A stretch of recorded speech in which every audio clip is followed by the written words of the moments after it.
Shalom, selamat pagi saudara yang dikasihi Tuhan. Kiranya berkat, damai sejahtera dan sukacita dari Tuhan Yesus Kristus senantiasa menyertai saudara sekalian. Sebelum kita mendengarkan firman Tuhan dan renungan, marilah kita berdoa.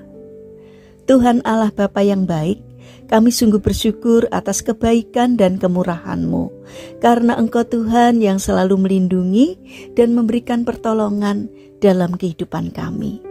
Jika saat ini kami akan mendengarkan firman-Mu, kami memohon Tuhan mengurapi kami dengan Roh Kudus-Mu agar kami dapat mengerti dan memahami apa yang Tuhan sampaikan kepada kami. Dan biarlah firman-Mu selalu membimbing kami di dalam kami menjalani kehidupan ini, sehingga apa yang kami kerjakan seturut dengan pimpinan Tuhan. Terima kasih Tuhan, di dalam nama Tuhan Yesus Kristus kami berdoa. Amin. Saudara yang dikasihi Tuhan, bacaan firman Tuhan saat ini diambil dari kitab Mazmur pasal 52 ayat yang ke-10. Demikian sabda Tuhan. Tetapi aku ini seperti pohon zaitun yang menghijau di dalam rumah Allah.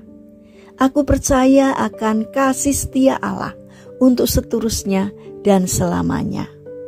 Tema renungan saat ini adalah bagaikan pohon zaitun. Saudara yang dikasihi Tuhan, zaitun termasuk salah satu pohon yang kuat. Tingginya bisa mencapai 6 meter dengan dahan yang banyak.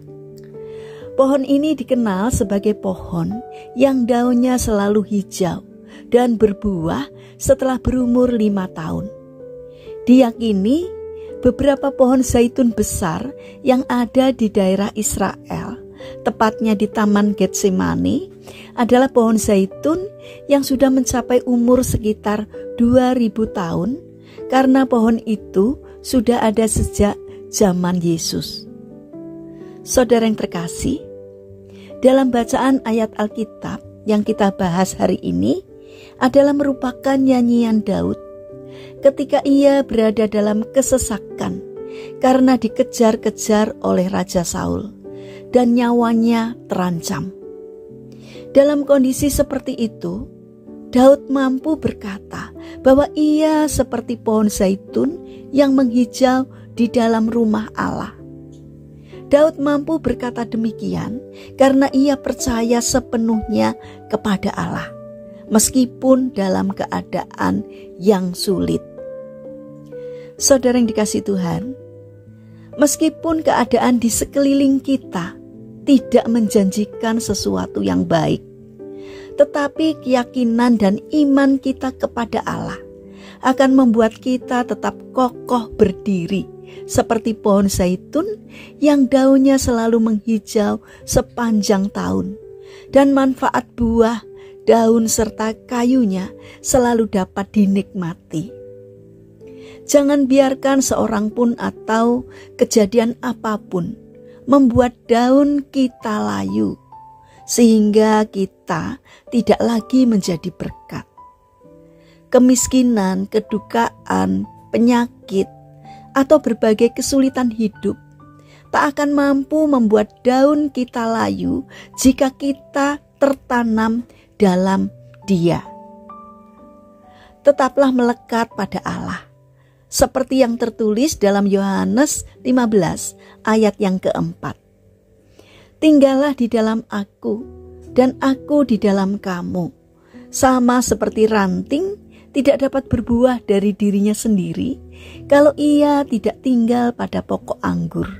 Demikian juga kamu tidak berbuah jikalau kamu tidak tinggal di dalam aku. Ini berarti agar iman kita dapat bertumbuh dan tidak layu, maka kita harus menempel kepada pokok pohon. Artinya, kita harus menyatu dengan Tuhan dalam hidup keseharian kita. Itulah yang akan membuat kita selalu menghijau dan tidak layu. Tidak hanya itu, jika iman kita bertumbuh, kita akan menghasilkan buah, sehingga hidup kita dapat menjadi berkat bagi sesama. Karena itu, Marilah kita bangun karakter untuk selalu menjalin hubungan yang erat dengan Tuhan, agar iman kita tetap terpelihara dan hidup, sehingga dapat menghasilkan buah dan dapat menjadi berkat bagi sesama. Mari kita berdoa. Tuhan Yesus yang baik, tanamkanlah dalam diri kami bahwa Engkaulah satu-satunya sumber kekuatan kami. Tiada Allah yang seperti Engkau, yang sanggup melakukan perkara-perkara yang ajaib. Biarkan hati kami tetap melekat kepadamu dan kesetiaan tetap padamu, sehingga biarpun badai kehidupan menggelora dalam hidup kami tetap setia dan tidak berpaling darimu. Karena itu, Tuhan Yesus, tambahkanlah iman dan kesetiaan kami kepadamu. Bapa yang baik, saat ini kami juga mendoakan bagi mereka yang mengalami permasalahan dan kesulitan hidup. Kiranya mereka tidak menyerah, melainkan bangkit berjuang untuk mengatasinya. Karena kami percaya bahwa Tuhan akan hadir untuk menolong mereka. Bapa yang penuh kasih, kami juga berdoa untuk mereka yang sakit. Kiranya Tuhan memberkati setiap upaya yang dilakukan. Kiranya Tuhan juga berkenan untuk menjamah dan menyembuhkannya. Bapa yang penuh kasih, saat ini kami ingin menyerahkan setiap rencana dan aktivitas kami hari ini kepadamu. Berikanlah semangat kepada kami dalam menjalani aktivitas kami hari ini, sehingga apapun yang menjadi karya kami hari ini boleh berguna, bermanfaat, dan menjadi berkat bagi kami dan juga bagi sesama kami. Terima kasih Tuhan, kami percaya bahwa Tuhan akan menolong dan memberkati kami. Dalam nama Tuhan Yesus Kristus, kami berdoa. Amin. Puji Tuhan, saudara yang terkasih, kiranya firman Tuhan dan renungan hari ini dapat menjadi berkat bagi kita semua. Haleluya.